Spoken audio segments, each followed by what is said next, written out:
اعوذ باللہ السمیع العلیم من الشیطان الرجیم بسم اللہ الرحمن الرحیم۔ درس قرآن کا آغاز سورہ یوسف کی آیت نمبر 58 سے ہو رہا ہے۔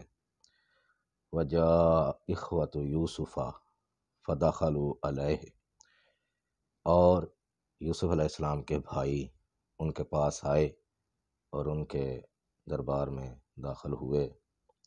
فَعَرَفَهُمْ، پس یوسف علیہ السلام نے ان کو پہچان لیا۔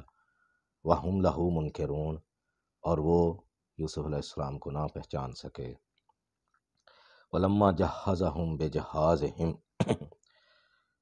اب اس سے پہلے کچھ ان کے درمیان بات چیت بھی ہوئی، تو جب ان کا سامان غلہ وغیرہ تیار ہو گیا، قَالَ ائْتُونِي بِأَخٍ لَكُم مِّنْ أَبِيكُمْ، تو یوسف علیہ السلام نے ان سے کہا کہ تم جو تمہارا باپ کی طرف سے بھائی ہے اس کو اگلی مرتبہ لے کر آنا میرے پاس۔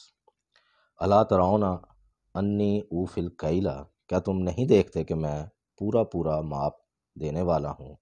وانا خیر المنزلین، اور میں سب سے بڑھ کر مہمان نوازی بھی کرنے والا ہوں۔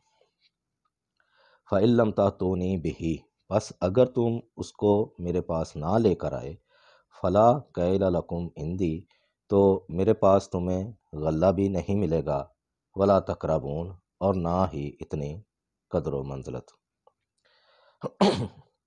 قالوا سنراود عنہ اباہ وانا لفاعلون، تو انہوں نے کہا کہ ہم اپنے والد کو قائل کریں گے اور ضرور ہم ایسا کر کے رہیں گے۔ وقال لفتیانہ اجعلوا بضاعتهم فی رحالہم، اور یوسف علیہ السلام نے اپنے خادموں سے کہا کہ ان کی جو قیمت ہے، ان کے جو روپے ہیں، وہ ان کے جو ہیں غلے کا سامان یعنی بوریوں کے اندر ہی رکھ دو۔ لعلہم یعرفونہ، لعلہم یعرفونہا، تاکہ وہ اسے پہچان لیں یا پا لیں۔ اذا انقلبوا الی اہلہم، جب وہ لوٹیں اپنے گھر والوں کے پاس۔ لعلہم یرجعون، تاکہ وہ پھر جلد ہی یہاں پر آ جائیں۔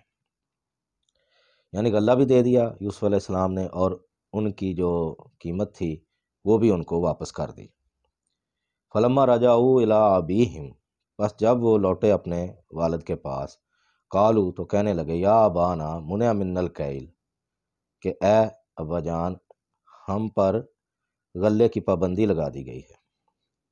فارسل معنا اخانا، تو اب آپ نے جو ہمارا بھائی ہے اس کو ہمارے ساتھ بھیجنا ہے، نقتل، تاکہ ہم غلہ لے کر آئیں، وَإِنَّا لَهُ لَحَافِظُونَ، اور ہم اس کی حفاظت کریں گے، یہ ہم آپ کو یقین دلاتے ہیں۔ قَالَ هَلْ آمَنُكُمْ عَلَيْهِ إِلَّا كَمَا أَمِنْتُكُمْ عَلَىٰ أَخِيهِ مِنْ قَبْلُ، تو کہا یعقوب علیہ السلام نے کہ میں ہرگز تم پر اعتبار نہیں کرنے لگا، جیسا کہ میں نے اس سے پہلے اس کے بھائی کے بارے میں تم پر اعتبار کر لیا تھا، یعنی مجھے اب تمہارا یقین نہیں۔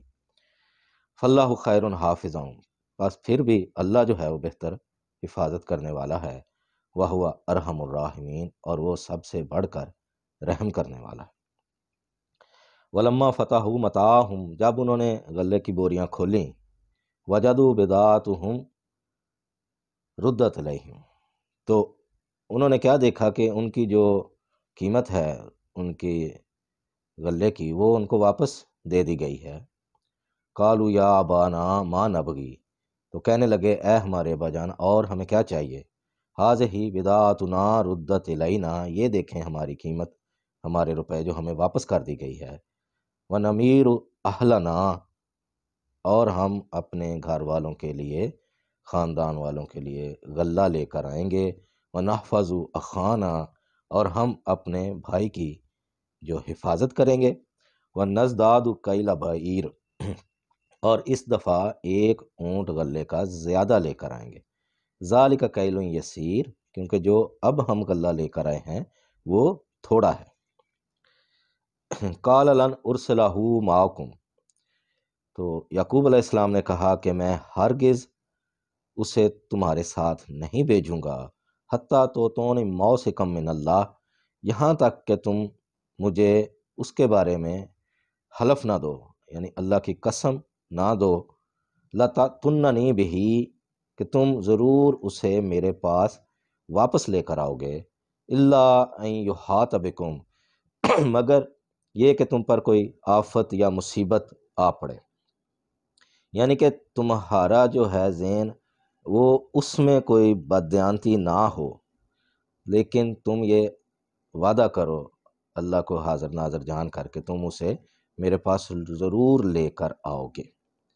فلما آتوہ موثقہم، پس جب انہوں نے یہ وعدہ دے دیا کہ ضرور ہم اللہ کو حاضر ناظر جان کر کہتے ہیں کہ ہم ضرور اسے واپس لے کر آئیں گے، ہم قسم اٹھاتے ہیں، قال اللہ علی ما نقول وکیل، تو پھر انہوں نے کہا کہ اب ہم اللہ کو ہی اس پر اپنا ضامن مقرر کرتے ہیں۔